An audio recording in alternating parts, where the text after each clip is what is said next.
Salut Paul-Louis. Hello Nicolas.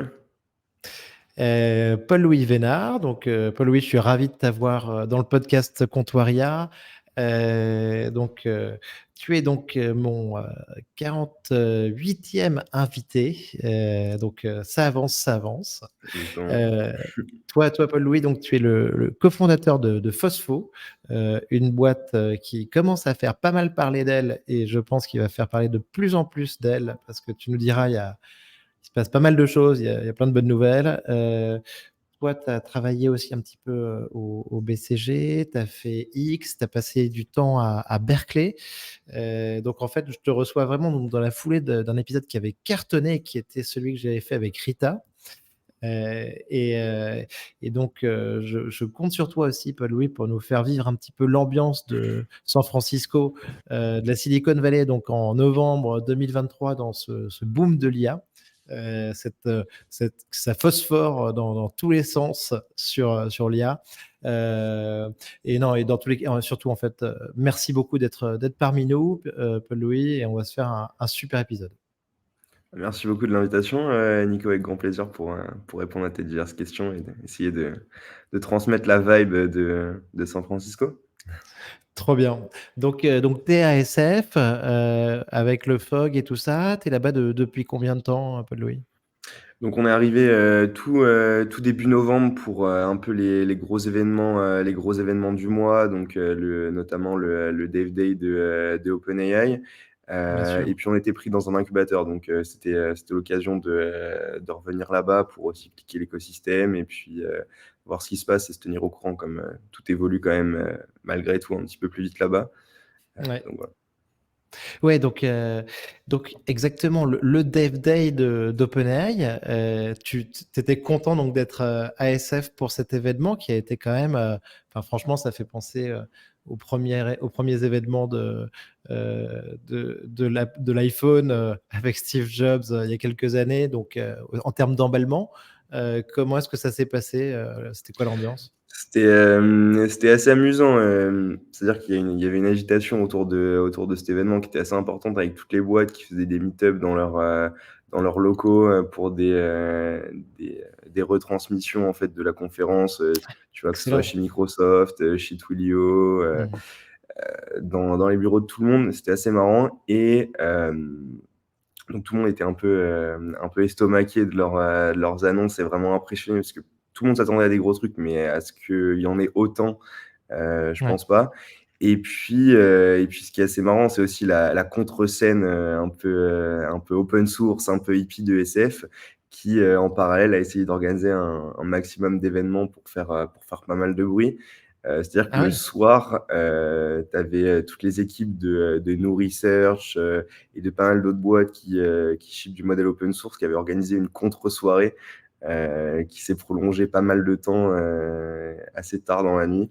Donc c'était assez marrant, c'était une journée assez mouvementée. Mais quel truc de fou, mais parce que attends, regarde c'était quoi? C'était C'était lundi lundi dernier, dernier? Lundi dernier, exactement. voilà. Toi, tu dois. Ensuite, juste avant, il y avait Grok d'Elon Musk qui était sorti, Grok AI qui était sorti peut-être dimanche ou dans le week-end, un truc comme ça, le précédent. Exactement. J'ai pris mon abonnement Twitter Premium Plus pour l'avoir, malheureusement. Il est toujours pas disponible. Mais tu l'as toujours pas. Musk nous a eu encore une fois. Non, mais Une ouais. fois de Ah, plus. Grok, assez curieux de voir ce que c'est. Mais encore une fois, je pense que même si j'admire Musk, c'est une petite muscurie. Je pense que le modèle est pas si performant que ça, mais il a réussi à bien le packager avec, tu vois, un tone of voice assez amusant, etc., pour rendre le produit intéressant. Mais le modèle en lui-même, je pense qu'il doit pas être si performant que ça. Par contre, assez curieux de s'il Mmh. va être servi à travers une API également. Est-ce qu'il va être open sourcé, etc. C'est la grosse question. Bien sûr, bien sûr. J'ai vu qu'on lui avait posé la question, notamment parce qu'après, il était aussi, je sais pas si c'était avant, après, mais il y a tellement d'événements, on s'y perd un petit peu. Il était un petit peu à l'AI Summit au UK, là, avec le Premier ministre Ouais, du exact. UK. Je crois qu'il disait plutôt pas trop open source et tout pour l'instant, mais peut-être plus tard. Et après, il y a eu aussi un petit clash avec Sam Altman qui a fait un tweet en disant, grosso modo, la fonctionnalité fun de ton grok, c'est pas si compliqué à faire, non? T'as vu ça? Ouais, non, c'est ça, ils se bully un petit peu sur les réseaux sociaux, c'est assez marrant. Je sais pas si tu l'avais aussi, le truc avec les deux chiens qui se reniflent. Bon, c'est. Écoute, en tout cas, franchement, je trouve que c'est fait je trouve que c'est quand même assez bon enfant là dans la manière dont ils le Ouais, font, ouais. donc c'est plutôt cool. Donc bon, Paul-Louis, revenons un tout petit peu en arrière, si tu veux bien. Qu'est-ce qui s'est passé là, l'IA générative pour toi là, depuis quasiment un an dans 2 semaines depuis le lancement de ChatGPT. Comment est-ce que tu as vécu ce phénomène? Bah, ça a été impressionnant, ça a été vraiment, archi impressionnant et même, tu vois, pour des personnes comme moi qui ont fait leurs études sur le sujet, qui essayent de se tenir au courant. Je pense que, enfin, moi, j'ai été pris de court et je pense que beaucoup de gens comme moi ont été pris de court, parce que, tu vois, il y avait toutes les avancées en computer vision, qui s'étaient faites, en fait, justement, tu vois, 2012, 2015 et cetera. Ça suivait son petit bonhomme de chemin, ça avait pas mal avancé. Le langage, c'était, loin d'être craqué jusqu'à il y a pas très longtemps Bien sûr. et la percée, je pense a vraiment surpris tout le monde. Et en fait, quand tu refais quand tu rétro-engineer l'histoire, tu vois, il y a eu l'alignement de trois choses, le compute, avec les A100, les H100 qui sont arrivés, qui ont permis en fait l'arrivée de plus gros modèles. Ça, c'est la deuxième chose, tu vois, l'arrivée des modèles, genre avec tout ce qui est Transformers, Diffusion Model, qui ont permis en fait de craquer ce problème du langage, un peu ce que les réseaux de neurones convolutionnels avaient permis pour la vision. Et puis enfin, bah, c'est le produit, ce que tu disais tout à l'heure avec ChatGPT. C'est les modèles et les computes sans rien sans un produit. Et je pense que ChatGPT a vraiment fait prendre conscience au grand public qu'il y avait un truc énorme qui arrivait. Et c'est pas pour rien que, tu vois, en moins de, je sais pas, 2 semaines, il y a eu 100 millions d'utilisateurs et que Ouais, aujourd'hui, OpenAI est valorisé ce qu'il est valorisé, quoi. ouais, ouais, bien sûr. Ouais, une valo dont on parle là, qui ne cesse de croître parce que maintenant on parle quand même d'une valo à 86 ou 90 milliards de dollars, suite au tour il y a quelques mois, donc seulement de 10 milliards sur une valo de 30 par Microsoft. Euh, donc, euh, donc une folie, d'autres acteurs aussi. Euh, et donc toi, Paul-Louis, tes outils préférés dans l'IA générative? En vrai, je suis pas vraiment dans l'originalité, hein. Je pense que, j'utilise, Vas-y, vas-y. ChatGPT plus pour coder, et ça, c'est d'une praticité assez folle. Et je m'amuse beaucoup avec Runway ML sur, Ah tout ce oui. qui est vidéo et cetera. Ça, c'est assez puissant. On essaie de faire pas mal de visuels avec ça.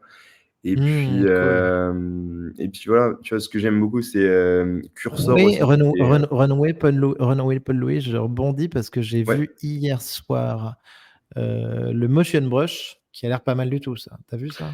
Ouais, ouais, ouais, bah, enfin, moi, je suis assez étonné par la techno qu'ils envoient. C'est-à-dire que, et puis même leur manière de le marketer, tu vois, ils essaient d'organiser des movie contests avec leurs outils, etc. Et ouais, c'est assez délirant ce qu'ils arrivent à faire.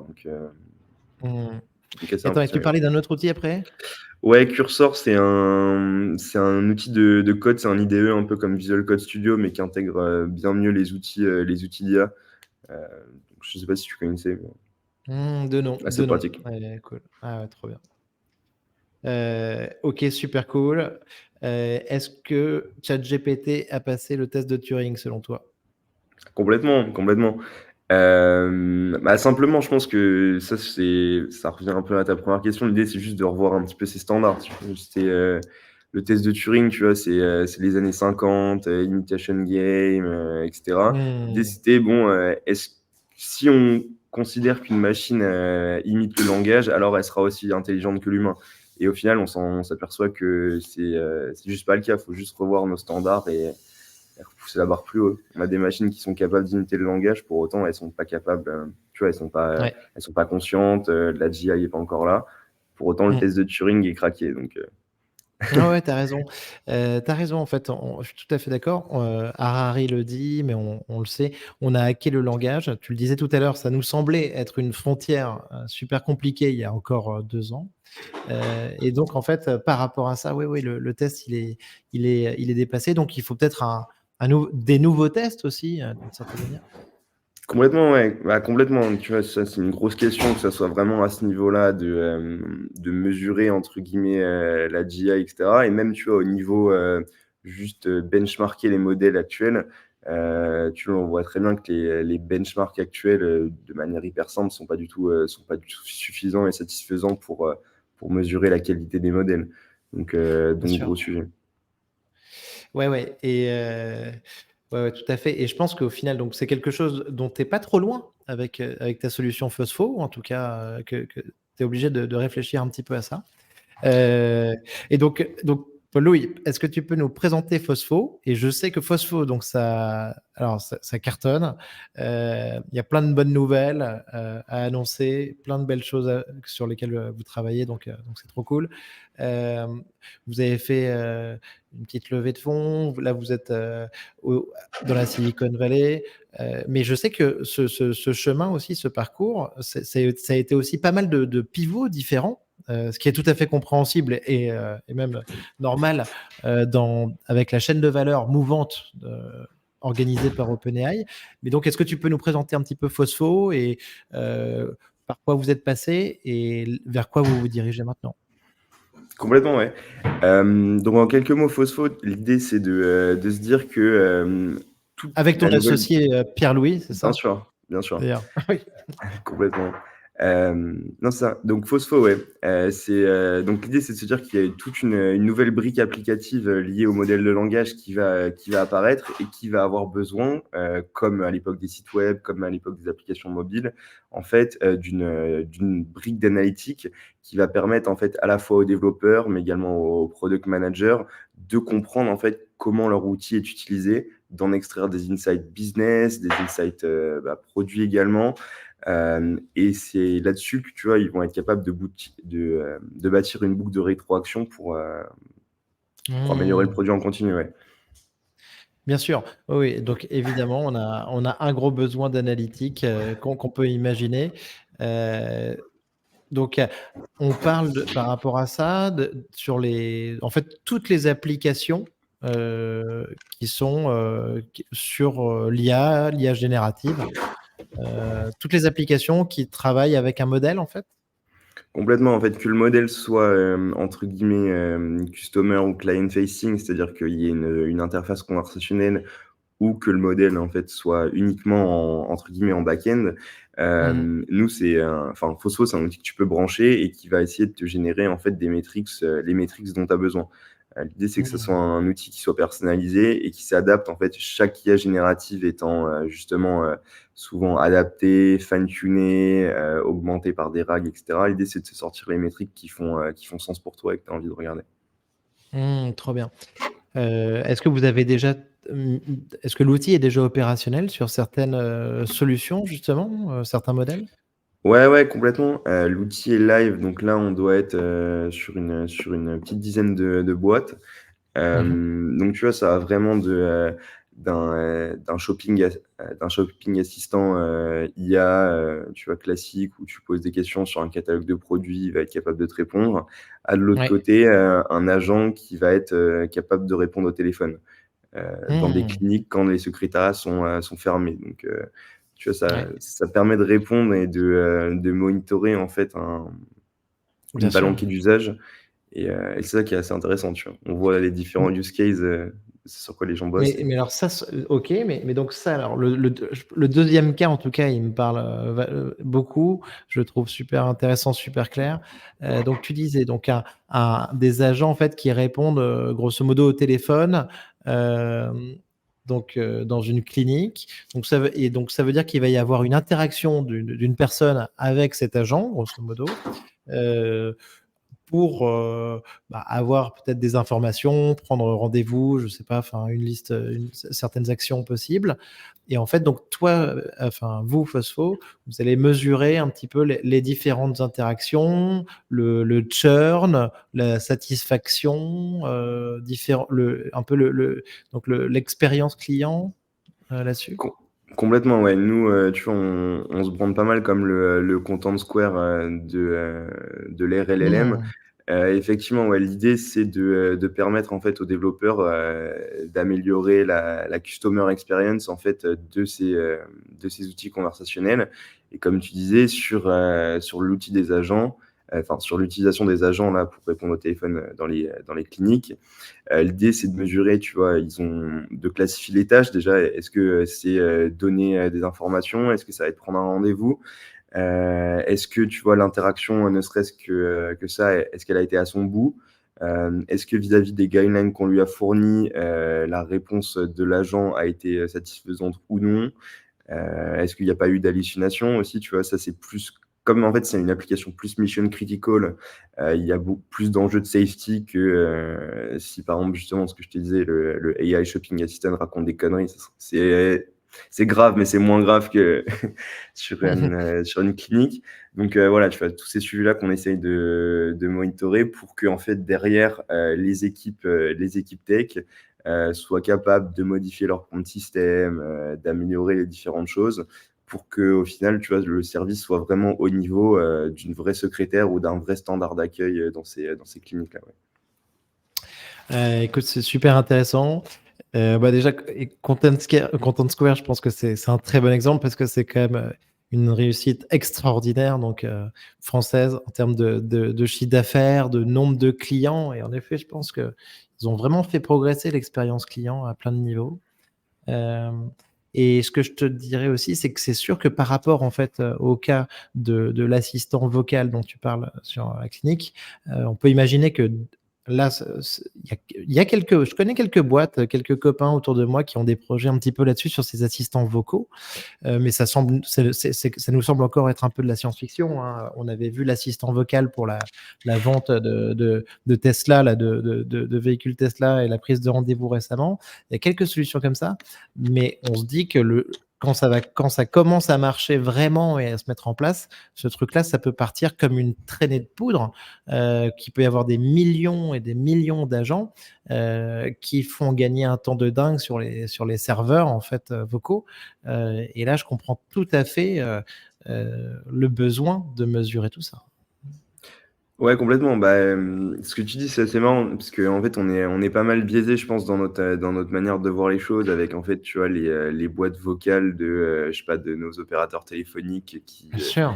qui sont juste, dysfonctionnels, les L'enfer, chatbots. l'enfer, on appelle ça Exactement, l'enfer. La SNCF, l'enfer, les services clients. Enfin, écoute, donc petite parenthèse, mais ouais, c'est clair.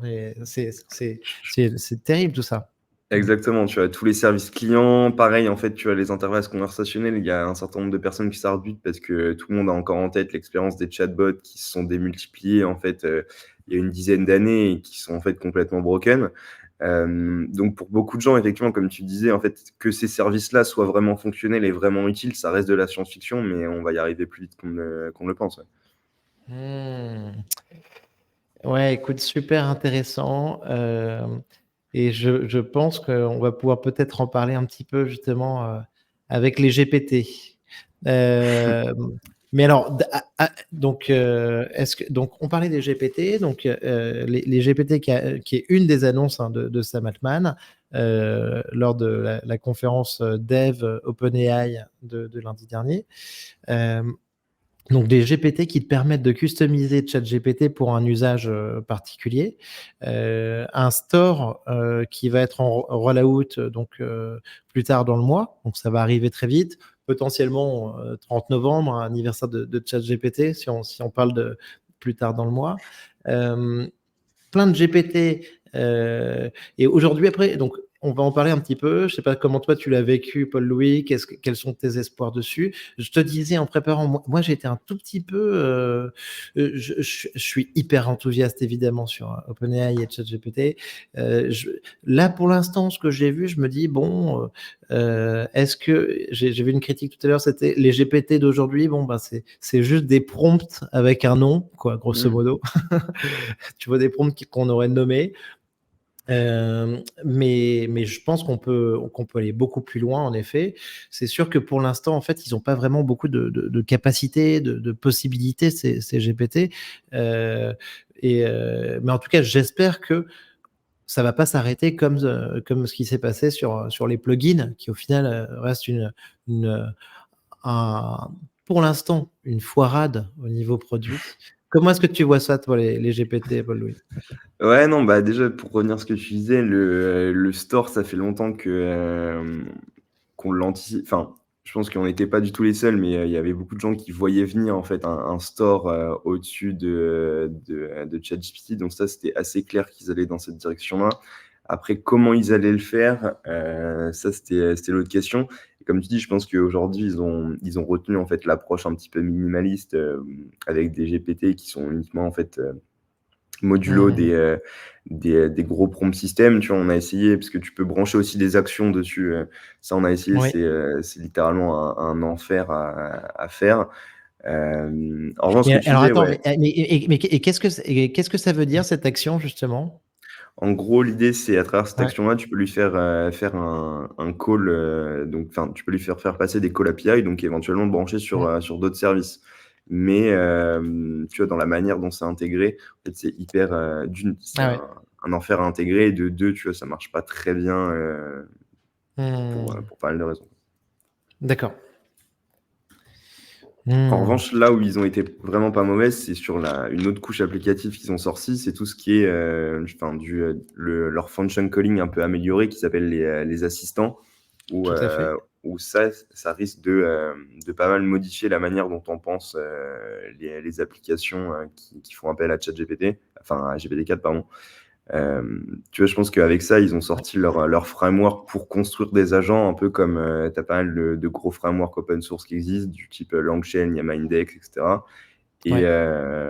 Et avec les assistants, ils se sont dit, bon, on va essayer de mettre un gros coup de pied dans la fourmilière et d'englober ça C'est aussi. c'est sympa ce qu'ils font tous là, à bricoler là sur LongChain, C'est un peu mais ça. on C'est va un faire peu ça ça. un peu plus proprement.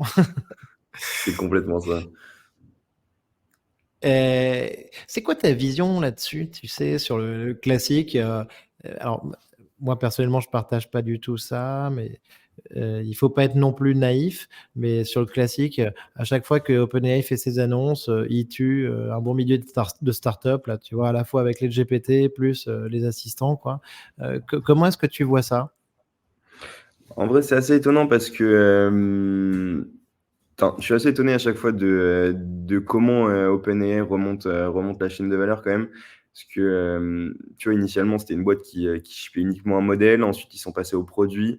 Là, ils passent à la distribution, Ouais. des produits. Effectivement, parce que leur idée, je pense, c'est vraiment de construire une plateforme, un écosystème autour Mmh. de leur modèle, ce qui était pas forcément, logique initialement et ce qu'en fait, c'est les seuls à le faire, tu vois? Parce que les autres sont plus petits, tu vois? Mais, Ouais. tu vois, les Claude de Anthropic et autres machin sont plus petits. Donc, Ouais. à voir. Après, tu vois, justement, le store des GPT, Mmh. hem, c'est une opportunité aussi pour tous les petits développeurs. Bien Peut-être sûr. que Bien c'est sûr, bien sûr. c'est clair qu'ils ont, Ouais. que OpenAI a tué un certain nombre de boîtes, mais ils vont permettre la création d'un certain nombre d'autres ou le report, tu vois, Mmh. parce que pour plein de Ouais, ouais, petits bien sûr. développeurs, ça ouvre des portes, donc, Mmh. à voir. OK. Alors sur les GPT, je reprends, j'ai retrouvé ma phrase de Sam Altman. Donc on était sur, que OpenAI quand même donc travaille sur des agents autonomes, hein, de manière très transparente qui peuvent, réaliser des tâches, des actions, faire du code, réaliser des paiements, envoyer des emails, filer des claims, enfin donc, remplir des dossiers, déposer des plaintes, et donc grosso modo, on a l'impression qu'en fait, on est sur des agents qui vont être de plus en plus puissants, de plus en plus complexes. Mais tout ce que j'ai décrit là sur paiement, email, enfin voilà, en dehors de, on peut imaginer un chemin avec les actions là dont tu parlais, mais pour l'instant, c'est encore très virtuel. Mais c'est vrai que potentiellement, de ce socle de départ, il peut sortir des trucs vertigineux au niveau agent, quoi.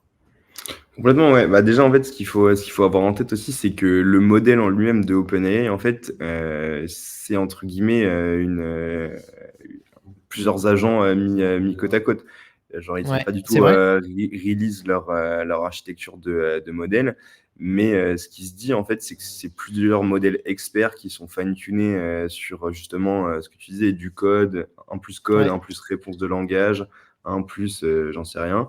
Et qu'au-dessus, et c'est ça qui fait la force d'OpenAI, c'est qu'ils ont une couche logicielle extrêmement Mmh. puissante qui merge en fait le savoir de ces 3, 4, 5, je crois que c'était 8 dans les papiers qui avaient C'est leaké. ça, c'est ce que j'avais en tête. 8 modèles différents, en effet, qui constituent GPT-4, qui était un peu la Exactement, feinte.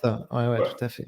exactement. Et du coup, leur grande force, c'est d'avoir en fait une grosse surcouche sur ces 8 modèles-là qui permettait d'en faire entre guillemets un seul. Mais ça, c'était encore au niveau du modèle. Effectivement, comme Mmh. tu dis, l'idée, c'est d'avoir du coup au-dessus de ces modèles assez puissants des petites couches logicielles d'agents qui ont des tâches spécialisées et qui sont capables de réaliser de manière autonome. Ouais, Et on ouais, va de ouais, non, plus en plus super aussi vers intéressant. le chaining d'agents, tu vois, des agents qui sont Bien capables de se sûr. passer de l'info ou se passer des fichiers ou se passer ce genre de choses pour réaliser des tâches un peu plus complexes, quoi. Mmh. Ouais, tout à fait. J'ai vu une autre phrase de Sam Altman que j'ai trouvée intéressante. C'est aujourd'hui, OpenAI, c'est un labo de recherche avec. C'est aussi une boîte d'API, en fait, c'est ce qu'ils vendent. Tu as ensuite le partenariat Microsoft. Tu as ChatGPT, évidemment, qui représente quand même quelques centaines de millions de dollars d'abonnements avec Voilà. ChatGPT+. Et tu as aussi le GPT Store, maintenant, donc, qu'on voit émerger. Donc, ça veut dire pas mal de modèles différents, mais il dit que grosso modo, ces modèles, bon bah voilà, c'est bien, mais c'est pas nos produits. En fait, tout ça, c'est des channels pour un produit qui est l'intelligence magique dans le ciel, dans le cloud. Et Euh, on parle de ça aujourd'hui. Euh, Qu'est-ce que ça t'inspire, ça, Paul-Louis? Non, non, bah, c'est clair, bah, ça c'est vraiment leur mission et c'est assez marrant en fait pour une boîte de la vallée qui sait fonctionner comme ça. C'est-à-dire que OpenAI ça existe depuis, je sais pas, quasi 10 ans maintenant. Et en Ouais. fait, contrairement à toutes les boîtes de la vallée qu'on scalé en fait extrêmement rapidement, tu vois, Facebook en moins d'un an, c'était déjà une roquette. Microsoft, pareil, assez rapidement, ils ont sorti la tête de l'eau. Apple, je sais pas 2, 3 ans après leur apparition, ils étaient déjà cotés en bourse, etc. C'est une boîte qui a pris son temps parce qu'en fait, ce qu'on disait tout à l'heure, tu vois, ni le compute, ni les modèles, l'état de la recherche, on n'était pas encore là. Ils ont pris leur temps, mais ils ont une mission, c'est la GI et ils vont tout faire pour y arriver. J'ai l'impression qu'ils sont bien partis. Donc, Bah écoute, ça c'est les questions passionnantes. Euh, alors j'anticipe un petit peu sur les questions là-dessus, mais justement, au niveau du marché, tu vois, comment est-ce que toi t'imagines ce marché avancer si on se dirige vers AGI? Est-ce que tu penses qu'on va avoir un oligopole, tu vois, quelques boîtes qui vont vraiment leader la course parce qu'il y a des besoins en financement stratosphériques, il y a des barrières d'entrée énormes, ou est-ce que et est-ce ou est-ce que et est-ce que ensuite tu te dis ben le premier qui touchera les GI grosso modo ben il aura gagné. non, je pense pas. Bah, alors déjà, je pense que la GI, c'est quand même une frontière assez éloignée, hein. Tu vois, tu as toujours là sur les réseaux sociaux depuis quelques semaines, tu as la bataille vraiment entre les maximalistes, tu vois, un peu Doomsday, Terminator, qui imagine la fin du monde, genre, tu vois, les Joshua Bengio, etc. Et de l'autre côté, tu vois, tu as la vision un peu plus réaliste qui dit, bah, non, ça va, on a le temps avant de se blesser. Tu vois, les Yann Lequin et autres qui disent, bah, non, c'est juste un modèle probabiliste et en fait, il faudra complètement changer de paradigme de recherche, etc., si on veut arriver à la GI. Donc, je pense que Ouais, ça reste quand même une ouais. horizon assez lointaine. Et tu vois, ne serait-ce que parce que tu vois, toutes ces notions d'AGI, de conscience, etc., ça implique un peu que l'IA, elle ait de la réflexivité sur elle-même. Et pour l'instant, c'est pas du tout le cas, tu vois, parce que ça implique la notion un peu de permanence, de continuité. Et pour l'instant, on n'en est pas là, ouais. Ouais, comme c'est encore ce que dit Sam Altman, mais grosso modo que pour l'instant il y a une grosse pièce du puzzle qui manque, et que c'est la possibilité de faire un énorme saut quantique, un énorme bond dans la compréhension et la compréhension de soi-même par ces modèles, quoi. Complètement, tu vois, il y a pas mal, je crois qu'il y a un papier qui est sorti il y a pas très longtemps de Google qui montre que les modèles, tu vois, sont incapables de généraliser au-delà des datasets sur lesquels ils ont été entraînés. Et ça a été démontré de manière assez flagrante, tu vois, parce que l'exemple qu'ils prenaient, c'était un tel et la mère enfin, B et la mère de A, tu vois, et du coup, le modèle était incapable de sortir A et le fils de B, tu vois. Donc, Mmh. donc ça te montre qu'on a encore un certain nombre de progrès à faire pour ça, non. Bien sûr. Et après, pour revenir à ta question sur les un peu plus terre à terre sur les enjeux économiques de tout ça, je pense que clairement, il y a 2-3 boîtes qui vont mener la course. Mmh. OpenAI, ils ont quand même une grosse longueur d'avance, que ce soit sur la qualité de leur modèle, leur base d'utilisateurs, que ce soit utilisateurs grand public, ChatGPT, ou utilisateurs développeurs via leurs API. Ouais. Mais après, il y a d'autres boîtes qui vont pouvoir envoyer, tu vois. Genre, je pense notamment à Mistral qui bombarde très très fort. Ouais. Il y a la semaine dernière à la conférence par Motier, Ouais, j'y ils ont étais, ouais, présent super. ils ont Mmh. présenté leur modèle 70B. Donc non, moi j'ai bonne confiance que il y aura pas un énorme monopole et qu'il y aura 2-3 boîtes comme ça qui arriveront à un peu à casser ça. Ah oui, c'est vrai, tu as raison, et en tout cas, Mistral fait clairement partie des modèles qui comptent, et heu et il y a un moment, cette liste, elle va peut-être, s'arrêter un petit peu, en tout cas, sauf, breakthrough, et nouvelles découvertes qui justifieraient, la présence d'un nouveau modèle fondationnel. Et tu as raison, et c'est en tout cas, c'était Motier Venture, le GenAI Show, c'était vraiment un événement, extraordinaire, hyper enthousiasmant. J'ai rencontré plein de monde. Franchement, pour l'écosystème IA français et parisien, c'était vraiment super. J'ai été très, très impressionné. Euh, j'ai rencontré des Français qui ont travaillé aussi sur l'entraînement de Falcon, tu vois, Ouais, qui était super, super bon. les petits gars Non, de Lighten, ouais. exact. Ouais, c'était super.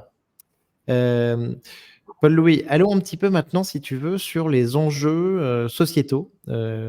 J'aimerais bien avoir ta vision sur l'impact de l'IA sur l'emploi.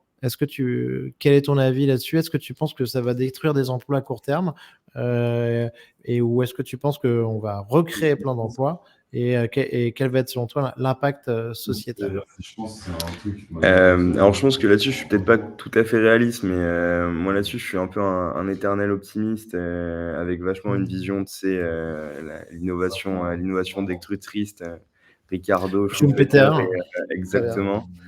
Dans le sens où, tu vois, genre ça a toujours existé, on a amené l'imprimerie, il y avait plus de moines copistes, mais il y avait d'autres trucs. Il y avait des gars qui graissaient les machines, d'autres gars qui les fabriquaient, et ainsi de suite. Pareil pour la machine à vapeur, pour les ordinateurs et autres. Donc là-dessus, je me fais pas trop de soucis, là-dessus. Et tu vois, le meilleur Je exemple suis d'accord. à court terme, c'est le store de GPTs, qui va amener une nouvelle vague de création sur ce sujet-là. Donc non, je Je pense suis que tout à fait d'accord. euh, Je viens de voir un exemple cette semaine, c'était, enfin, un exemple très connu, mais dont je me servais pas. Enfin, tu vois, sur l'agriculture, tout simplement, où c'était au début début 20e siècle, tu avais 50% de la population qui travaillait dans le secteur agricole. Là, aujourd'hui, tu vois, où c'est inférieur à à 2%, quoi, tu vois. Et c'est vrai qu'à ce moment-là, on se dit, si tu disais, on va détruire ces emplois, enfin, tu vois, ou entre guillemets, Ouais, complètement. intégrer les machines, tu te disais, mais qu'est-ce qu'on va faire d'autre, quoi, tu vois. Enfin, alors qu'en fait, ça s'est avéré assez évident, quoi. Complètement. Donc, ouais, ouais, donc Schumpeter, là-dessus, des créations d'emplois qu'on n'imagine pas, qu'on ne connaît pas forcément aujourd'hui. Donc, plein de créateurs de GPT, plein de créateurs de modèles qui auront besoin de phospho. Alors j'espère, tu vois, bah, justement, ce que tu disais sur les GPT, on a essayé de plugger ce Phospho dessus parce que, tu vois, tout un chacun, tu es un créateur, tu as envie d'avoir du feedback sur ce que tu as produit, comment améliorer ton produit, etc. Et au final, comme je te disais, c'est extrêmement compliqué aujourd'hui de se plugger sur les GPT. Donc, effectivement, tu vois, je pense que c'est un premier pas en avant de la part d'OpenAI d'avoir une plateforme un peu centralisée autour de son modèle, mais c'est clairement pas le endgame pour eux. Donc, Tu dis on n'est pas trop compliqué parce inquiet de que ça. c'est fermé, grosso modo. C'est relativement fermé, comme je t'ai dit, tu vois, c'est assez rigide, etc. En revanche, nous, tout ce qui est assistant, etc., ça marche vraiment bien pour nous. C'est de bonnes avancées. Ouais. Ah oui, oui, bien sûr. Ouais, ok. Ok, ouais, très bien. Donc de l'autre côté, je comprends. Au niveau éducation, c'est quoi ta vision, Paul-Louis? Est-ce que tu penses que l'IA va nous aider beaucoup là-dessus? Tu parlais de Luc Ferry tout à l'heure, il y a quelqu'un qui est assez proche de lui sur ce sujet-là, c'est Laurent Alexandre qui avait publié des bouquins assez intéressants sur, j'ai plus le nom du bouquin en tête, mais qui était l'éducation à l'heure de la guerre, voilà, Ouais, la guerre des intelligences entre du coup l'intelligence humaine et l'intelligence artificielle qui nous rattrape et qui explique pas mal que ouais. justement faut commencer en fait dès maintenant à repenser nos systèmes éducatifs vis-à-vis de ces outils-là. Là-dessus, je suis assez d'accord. Je pense qu'on va pas du tout assez vite à intégrer ces outils-là parce qu'en fait, j'allais dire les gosses, mais genre, je suis pas si vieux que ça. Mais non, mais genre les gars et les filles qui ont leur bac aujourd'hui, enfin, on est en 2023, 24 bientôt. En fait, dans 50, 60 ans, le monde aura complètement changé et c'est des gens donc qui auront acquis des bases qui seront complètement pas périmées parce que tu gardes quand même tu vois, un certain nombre de bases, de connaissances, etc. Mais la manière d'utiliser en fait ce savoir, la manière de l'apprendre, etc. sera complètement Mmh. dépassée. Donc, si dès maintenant on peut essayer d'intégrer un peu ces outils-là dans la manière de penser l'éducation, je pense que ça pourrait éviter un certain nombre de gros problèmes à nos sociétés. Ouais. Ouais, ouais, tout à fait. Je partage complètement, donc il faut former dans tous les sens, faire en sorte que les gens utilisent ces outils, et donc des gens de tous les âges et de partout, et en tout cas de tous les coins de la France, c'est hyper important.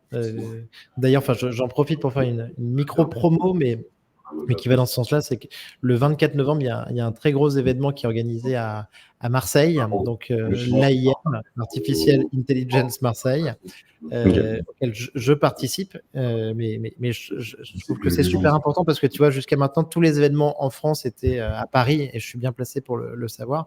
Et là, tu vois, euh, présenter un petit peu les possibilités de l'IA à Marseille, dans le sud et tout, je trouve que c'est vraiment super important au niveau décentralisation, quoi. Ouais. Non, c'est clair. C'est clair. Bah, on n'a jamais, tu vois, eu autant besoin d'ingénieurs que maintenant. Donc, faites des classes prépa, faites des écoles d'ingé. Exactement. Bah, tout à fait, Paul-Louis, tu as raison.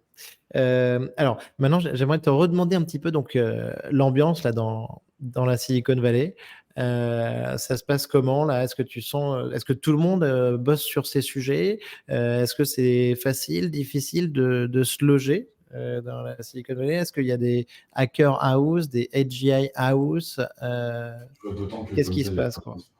Ouais, c'est assez marrant. Alors, l'ambiance est assez particulière, comme tu disais, depuis un an. Je pense que, enfin, je suis pas du tout le seul à le dire. Sur les réseaux, ça se voit pas mal, etc. Il y a beaucoup de gens qui retrouvent le SF qu'ils ont connu, en fait, un peu au début de l'époque d'Internet, etc. J'étais pas là pour le voir, mais apparemment, ça ressemblait un petit peu à ça. Tu vois, au début de l'année, quand on était à Berkeley, bah, justement avec Rita, Le premier jour où on a posé le pied donc à San Francisco, le soir, il y avait une conférence à Berkeley. C'était le PDG de Nvidia qui faisait sa fameuse conférence, qui expliquait que on était en train de vivre l'iPhone moment de l'IA.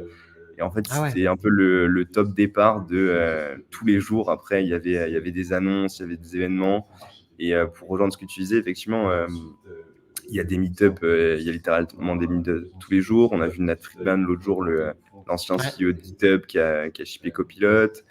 Comme je t'expliquais, toutes les boîtes un peu d'open source, etc., poussent à mort pour pas se faire oublier, avec un gros mouvement culturel derrière, le E-Axe qu'on voit pas mal passer sur Twitter.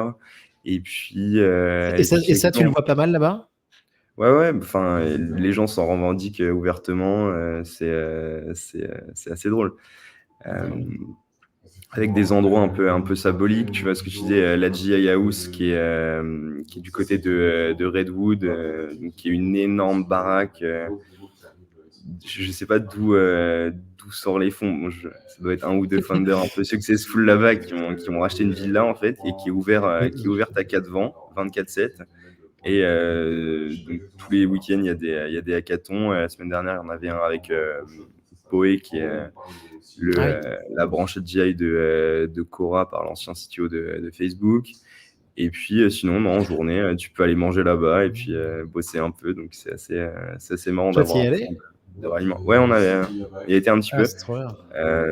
Ouais, c'est un peu un Alors attends, carrefour des mais cultures. donc, par rapport à ce que tu disais, j'ai lu des articles là-dessus et tout. Enfin, franchement, j'adorerais faire un saut à SF rien que pour voir ça. Euh, mais j'ai lu des articles et tout. Ouais, je voyais que les voisins, les maisons voisines de cette. C'est une mansion, hein, c'est une très C'est très grosse gigantesque. baraque. Les voisins, il y a une baraque qui appartient à Elon Musk. Voilà, et c'est un mec qui a fait fortune dans la tech. Je crois qu'il a un loyer extraordinaire. Euh, et donc je trouve ça fascinant. Et par contre, j'étais pas au courant. Tu parlais de Pau et tu dis que Pau c'est une filiale de Cora, c'est ça? Ouais, en gros, c'est assez marrant. Ah, je savais pas. Parce que j'utilise beaucoup Pau parce que pour nous, en France, en tout cas, ça nous permet d'accéder notamment à Claude d'Anthropic et à quelques autres modèles de manière facile. Mais je savais pas du tout que ça venait de Cora. Ah, c'est cool. Ouais, non, assez marrant. Et pareil, bah, tu vois, c'est un peu les premiers, eux, à avoir essayé de lancer justement ce magasin d'app, tu vois, un peu à la manière GPTs, et effectivement, avec différents modèles derrière. Mais Hmm. Ok, trop bien. Euh, Petite question, en ce moment, c'est une thématique qui s'impose à moi. Là, ça vient un peu tout seul, tu vois, mais pas très éloigné de l'IA. J'en parlais avec Luc Ferry, mais aussi avec d'autres personnes. C'est la question de la longévité. Et donc, je parle un petit peu de Brian Johnson aussi, avec Zero, le Blueprint. Est-ce que ça t'en entend parler aussi pas trop. Je pense que ça titille un certain nombre de personnes ici, mais tu vois, je pense que c'est plus genre Sergey et Larry chez Mhm. Google et Elon et autres. J'ai pas encore eu l'occasion de les fréquenter. Ça ne saurait tarder, On Paul-Louis. espère. Trop bien. Alors, vas-y, notre dernière question. Donc, est-ce que l'IA peut nous amener à des grandes possibilités et découvertes, selon toi? Complètement, tu vois, c'était l'idée de se dire, alors aujourd'hui, tu vois, dans l'état actuel des choses, l'IA dit pas forcément des choses toujours très intéressantes ni pertinentes. Par contre, en fait, la grosse force de l'IA générative aujourd'hui, c'est qu'elle est capable de générer beaucoup de contenu. Et si on est capable, en fait, de trier ce contenu, en attendant, entre guillemets, une amélioration de la qualité des outputs qui est produit, ça va permettre d'itérer beaucoup plus vite sur un certain nombre de choses, et notamment, tu vois, genre des sujets de recherche, Hmm. des sujets de création et autres. Donc, ouais, complètement. Ouais, très bien. Donc, une technologie qui permet aussi donc, une accélération ouais, sur pas mal de recherches. Il y a, il y avait il y a eu la polémique là, il y a pas longtemps sur, le modèle, pour les chercheurs par Sur le Facebook qui Galactica? exactement, ouais, Galact ouais. qu'ils avaient débranché assez, assez rapidement parce il hallucinait pas mal. Ça montre que c'est des sujets qui sont pas du tout craqués et qu'il faut quand même prendre avec des pincettes aussi, ouais. Mais, C'est vrai, c'est vrai, c'est vrai. J'en avais parlé ici avec Thomas Yalom, c'était super intéressant. Heu, mais et tu as raison, il faut être très prudent avec ça, mais en tout cas, c'est un sujet de dingue, heu, si c'est bien fait. OK, trop bien. Paul-Louis, ta timeline pour AGI et super intelligence? Timeline AGI, comme je te disais tout à l'heure, je pense on y est pas encore. Donc là, c'est le moment où je vais raconter une grosse connerie et dans 5, 10, 15 ans, on la ressortira. Comme quoi, bah non, y arriver bien plus tôt que prévu.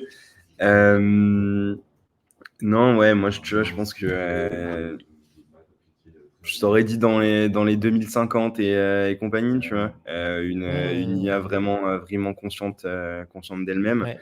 Euh, Après, là, faut voir qu'effectivement, depuis un an, la courbe chronologique, elle s'est un peu courbée, quoi. Donc, il y a un monde où on va y arriver beaucoup plus vite que prévu. À voir. Mais en tout cas, non mais tout à fait, et merci pour ta réponse. Non, non, et j'ai bien aimé ce que tu as dit tout à l'heure, tu vois, quand on a parlé du langage et de l'intelligence, en fait, là où on s'aperçoit qu'en avançant, tu vois, et en passant à l'étape d'après, on s'aperçoit qu'en fait, c'est un peu plus loin, quoi, qu'il y a un truc qu'on n'avait pas capté. Ouais, complètement. C'est ça, c'est le point sur Turing tout à l'heure. C'est-à-dire qu'on pensait tout à l'heure enfin, on pensait, ouais, dans les années 50, 60, que le langage, c'était un peu l'extrême frontière qu'on pouvait atteindre pour répliquer l'intelligence. Et au final, c'est pas lié à ça. Il y a des éléments et des briques qui manquent encore. Donc là, aujourd'hui, le langage s'est craqué. Peut-être que tu vois, un peu comme la computer vision à la fin des années 2010, on va un peu stall. Il y a eu des progrès extrêmement rapides, on va un petit stall. Et puis après, comment rapporter ces autres briques-là, tu vois, ce qu'on disait tout à l'heure, la réflexivité, la notion de mémoire un petit peu à plus long terme. Aujourd'hui, on y va un petit peu plus avec des contextes window qui s'agrandissent, etc. Mais tu vois, c'est que des solutions de bricolage avant des trucs un peu plus importants. Donc, ouais, on verra, on Très verra bien. comment ça s'assemble. Parfait. Dernière question, Paul-Louis, c'est ton film ou livre de science-fiction que tu nous recommandes? Sans grande originalité, j'aime beaucoup le tout premier Star Wars 4, Mmh. qui nous montre que, et c'était un peu la vision de George Lucas à l'époque, que tu vois, le futur, il n'est pas tout beau, tout brillant, tout blanc, resplendissant, mais que tu vois, c'est un futur où tu as des gens qui seront encore des fermiers sur des planètes éloignées, etc. Et que la technologie peut sauver beaucoup de choses, mais pas tout. Tu raison, t'as raison. Je pense que c'est important de garder ça en tête. Super. Et ben parfait. Paul-Louis, merci beaucoup pour cet entretien. C'était super cool d'échanger avec toi en direct de San Francisco. Avec grand plaisir. Merci beaucoup, Nicolas. Et bravo pour Phospho. On suivra plein d'annonces à venir prochainement. Voilà. Effectivement. À très vite. Salut À Paul-Louis. bientôt, Nicolas. Merci.